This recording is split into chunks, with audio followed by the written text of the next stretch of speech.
আসসালামু আলাইকুম। মুরগি বাড়ি এগ্রো লিমিটেডের পক্ষ থেকে সবাইকে শুভেচ্ছা। আশা করি সকলে ভালো আছেন। তো শীতকাল চলে এসেছে। শীতের সময় মুরগির নানা ধরনের অসুখ বিসুখ হয়। তো এই সময় মুরগিকে অসুখের থেকে রক্ষা করার জন্য করণীয় কী, সেগুলো নিয়ে আজকে আলোচনা করব। প্রথমত, মুরগির যে ঘরে থাকে সেখানে যাতে ঠান্ডা বাতাসটা না যায় সেদিকে খেয়াল রাখতে হবে।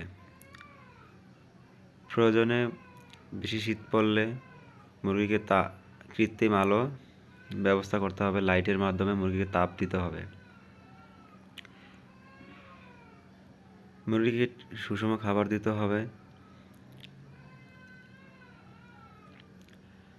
পাশাপাশি মুরগিকে আরডিবি ভ্যাকসিন নিয়মিত দিতে হবে এবং কৃমির ওষুধ প্রতি 2 মাস পর পর খাওয়াতে হবে। এতে করে মুরগি সুস্থ সবল থাকবে। মুরগির বাসস্থান পরিষ্কার রাখতে হবে যাতে ময়লা টয়লা না থাকে।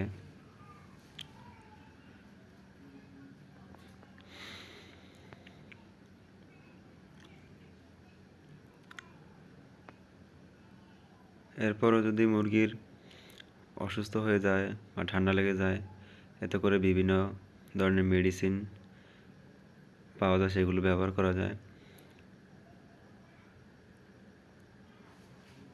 শীতের সময় মূলত মুরগির ঠান্ডার সমস্যাটাই বেশি দেখা যায়।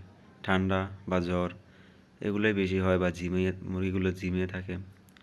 মুরগির ঠান্ডা বা জ্বর যদি হয় সেক্ষেত্রে ফার্স্ট বেড, প্যারাসিটামল বিপি যে ওষুধটা এটা ব্যবহার করা যায়।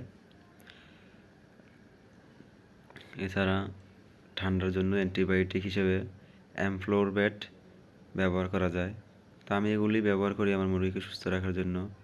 আপনারা চাইলে একই গ্রুপের বিভিন্ন কোম্পানির বিভিন্ন ওষুধ আছে, সেগুলো ব্যবহার করতে পারেন। ধন্যবাদ সবাইকে।